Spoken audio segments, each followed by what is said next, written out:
You're here. And that already says something powerful. Maybe you're listening to this on your way to work, or during a quiet walk, wondering if life could feel different. Maybe something in your gut keeps whispering, there's more to me than this. If you're in your 40s, or even beyond, and questioning the path you're on, let me tell you this, you are not behind. You are right on time. We've been told that reinvention is a young person's game. That by 40, the die is cast, the course is set. But the truth? Some of the most remarkable journeys begin right here, not in your 20s, but in your 40s, 50s, and beyond. This isn't just an audiobook. It's an invitation. A warm hand on your shoulder saying, you've got more life to live, and yes, you can still rewrite your story. In the chapters ahead, you'll meet people who did just that. You'll hear about Luca, a logistics manager from Milan who turned a simple question into a life-changing mission. You'll meet Carla, Anna, Declan, Marisol, ordinary people who made extraordinary choices. You'll get practical tools, honest advice, and, most importantly, the reminder that you're not alone on this path. So find a comfortable spot. Or just keep walking. Let this be the start of your next chapter. Because starting over at 40 isn't just possible, it might be the bravest, wisest thing you ever do. Chapter 1. The Wake-Up Call. It was a rainy Tuesday when Luca realized he was stuck. At 42, he had the job title, the steady paycheck, the company car, and a constant feeling of dread each Sunday evening. He wasn't miserable, but he wasn't alive either. If you're listening to this, maybe you've felt that too. That itch. That quiet voice asking, is this it? You're not alone. In fact, you're right on time. The reality check. Many of us spend our 20s chasing approval, our 30s building security, and hit 40 wondering where we went in the process. But here's the truth, 40 isn't the end. It's a powerful beginning. Meet Luca. Luca's story isn't extraordinary, that's what makes it powerful. Raised in Milan, career in logistics, married once, divorced now, a daughter he adores. One day, a friend asked, what would you do if money didn't matter? That question unraveled him. He answered honestly, I'd build something that helps the planet. And from that moment, the seed was planted. This chapter isn't about action. It's about awareness. That first moment of truth when you admit to yourself, this life no longer fits me. So ask yourself, right now, what part of your life feels outgrown? What dreams have you buried to play it safe? What would 20-year-old you think about how you're living? Reflect. Because every reinvention starts with honesty. Chapter 2. Why 40 is the perfect age to start over. Most people think 40 is too late to pivot. But let's flip that thinking. At 40, you're not starting from scratch, you're starting from experience. Consider this. You've seen what doesn't work. That's priceless. You've built resilience. Life has tested you, and you're still here. You likely have more financial stability, emotional intelligence, and clarity than you did at 25. Take Carla's story. At 41, she left a high-stress law firm in London to open a book cafe in Edinburgh. Her clients thought she was crazy until she became a local icon. Her secret? She used everything she learned in law, negotiation, discipline, strategy, to build a place that felt like home. Luca's take. Luca knew nothing about sustainable tech when he left his job. But he knew how to manage teams, read contracts, and build relationships. That gave him an edge. And guess what? According to a study by MIT, the average successful startup founder is 45. Not 25. But experience beats energy when it comes to lasting success. So if you're wondering, is it too late? The answer is no. It's finally the right time. Chapter 3. Identifying what truly matters. Before you leap, pause. Reinvention doesn't mean doing something flashy, it means doing something that matters to you. Start here. What excites you even when no one's watching? What problem would you love to help solve? What kind of life do you want to wake up to? Luca's process. He kept a soul notebook. For 30 days, he wrote down anything that sparked his interest. Articles, conversations, random ideas. Patterns emerged. Climate tech, community, ethical business. From that came a question. How can I help reduce carbon footprints through daily habits? You don't need a perfect answer, just better questions. Other examples. Natalie, 46, loved organizing. She became a virtual assistant and eventually trained others. Omar, 50, obsessed with storytelling, started a podcast about second chances. Pro tip, don't chase money. Chase meaning and money tends to follow. Your turn, pause the audio. Grab a notebook. Write this prompt. What do I want more of in my life, and what do I want less of? That's your compass. Chapter 4. Creating a personal business model. Once you've clarified your values, it's time to connect them with the real world. The personal business model answers 3 things. 1. What value do I offer? 2. Who needs it? 3. How do I deliver it sustainably? Luca's model. I value making sustainability simple for busy people. For audience, mid-size companies wanting to go green. Delivery, workshops, audits, online tools. A quick framework. Strengths, what are you really good at? Passions, what lights you up? The market needs, what are people willing to pay for? Overlap those equals your sweet spot. Example time.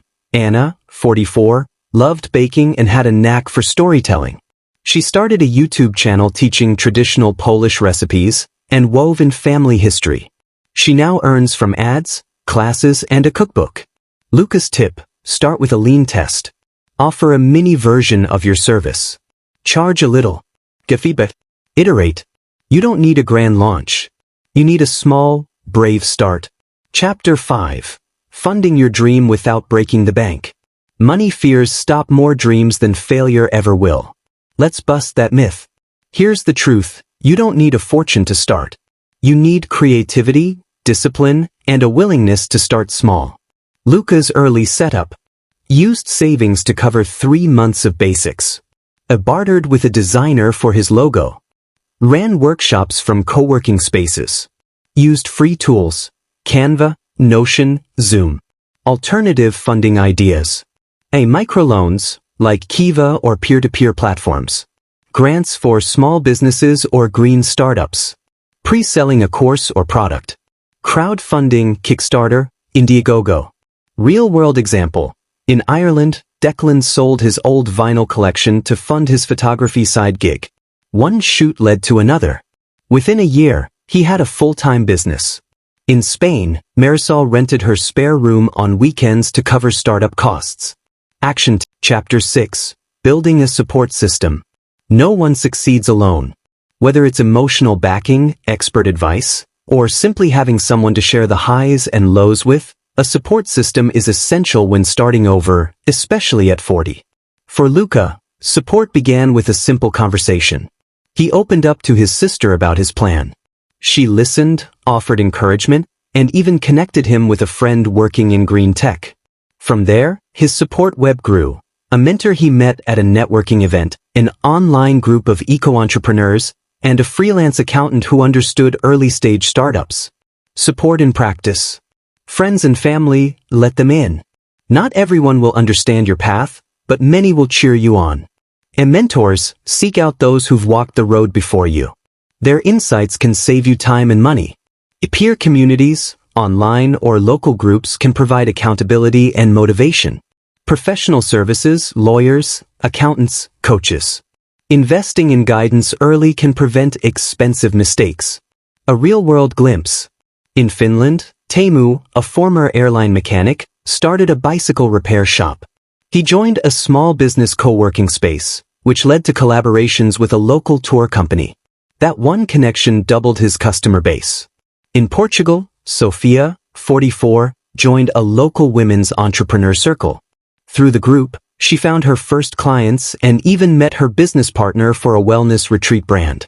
Luca made it a weekly habit to reach out to someone new, either to learn from or offer help. These interactions not only grew his business but made the journey less lonely. One final tip, don't wait until you're stuck to ask for help. Proactively build your tribe. Chapter 7. Managing time, health, and family. At 40, life is rarely simple. Kids, aging parents, health goals, and personal dreams can collide. Managing energy becomes more crucial than micromanaging every minute. Luca learned that the hard way. After a month of sleepless nights trying to do it all, he burned out. He pivoted to a structured weekly routine. Mornings for deep work, afternoons for meetings, evenings for rest and family. Sundays?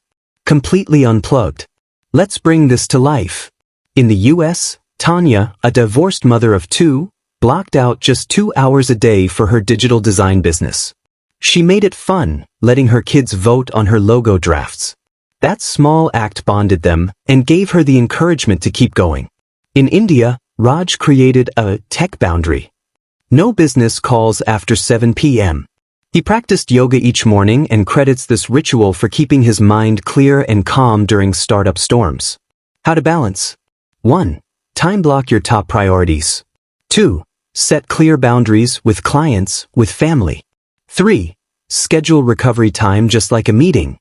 4. Say no more than you think you should. Your focus is precious. Luca added his own rhythm. Every Friday afternoon, he'd reflect. What went well? What drained him? He'd realign before burnout could creep back in. Remember, you're not just building a business, you're rebuilding your life. Protect what matters most. Chapter 8. Growing without burning out. Growth is exciting and dangerous. As opportunities pile up, so do expectations.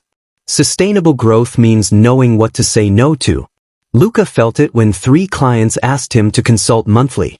At first he said yes. 2 months later, he was fried. That's when he realized, systems scale, hustle drains. Here's what works. Outsource early, hire help for admin work or things outside your zone.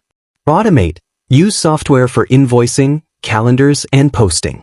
Productize services, turn repeat work into packages or courses. Measure what matters. Don't mistake busy for effective. Track what actually moves your mission. Example time. Annette, in Germany, was 48 when she turned her handmade jewelry hobby into a brand. She outsourced production early, focusing only on design and marketing. She grew fast without collapsing.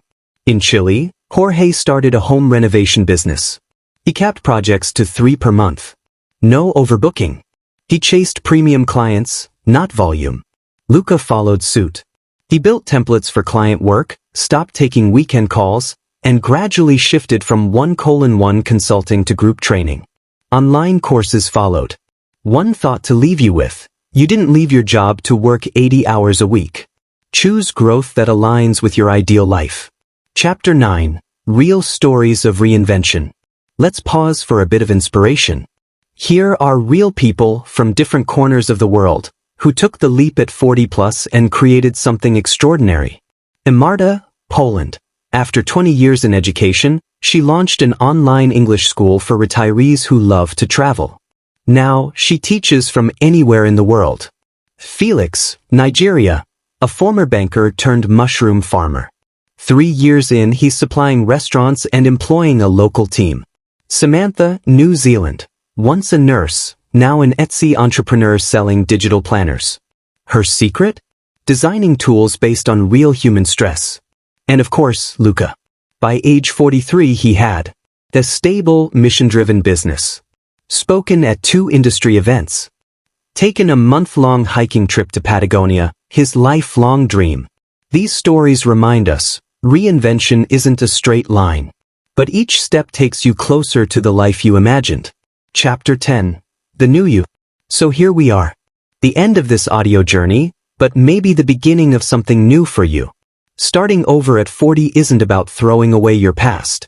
It's about honoring it, learning from it, and making different choices for your future. Luca didn't have a perfect plan. He had doubts. He stumbled, but he kept showing up. Over time, he didn't just find a business, he rediscovered himself. Some parting thoughts. Dream big, but act with intention. Don't rush, real change takes time. Keep people around who believe in your potential. Celebrate small wins. They're fuel. Before we go, write a letter to your future self 1 year from today. What will your life look like if you take one brave step now? Tuck it away. Revisit it when the doubt returns. You're not starting over. You're starting better. You've made it to the end, but really, this is just the beginning. Maybe along the way, a story stuck with you. A voice, an idea, a spark. Maybe you found yourself nodding quietly, or feeling something stir inside that's been quiet for too long. That's not by accident. That's your future knocking. Starting over at 40 or 50 or 60 isn't about throwing everything away. It's about gathering the lessons, the scars, the wisdom, and choosing this time to build a life that fits you. You don't need to have all the answers. You just need to ask better questions. What matters most to me now? What do I want to create? And who do I want to become? Luca didn't know the full map when he started. He just knew he couldn't keep walking the same road. And step by step, conversation by conversation, he built something real. Something meaningful. You can too. There will be fear. There will be doubt. That's normal. But beneath it all is courage. Quiet, steady courage, the kind you've been building your whole life. So here's your next step. Pick one small thing. Just one. And make the call. Write the idea down. Say yes to the whisper. You are not too old. You are right on time. You are not starting from scratch. You're starting from experience. And the best stories? They don't begin at the beginning. They begin exactly where you are now.